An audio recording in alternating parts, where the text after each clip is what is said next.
أشرح لكم كيف تراسل مع صاحبك بصوتك عبر الفيسبوك. ما عليك تجي جوجل، كدير الموقع، كتجي كتكليك على مجانا وجود، كيعطيوك هذا الشيء هنا،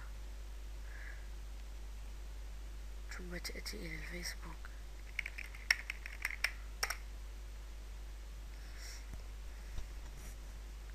ثم تأتي إلى النظام. أردت أن تراسل مع أي شخص تراسل معه، ثم تلاحظون هنا أراسل معه سلام، ثم تلاحظون معي هنا وأراسل إليه فهاي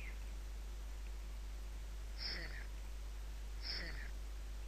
إذا أعجبك الفيديو لا تنسى أن تراسل معي عبر الفيسبوك أو تابونوا عندي في اليوتيوب.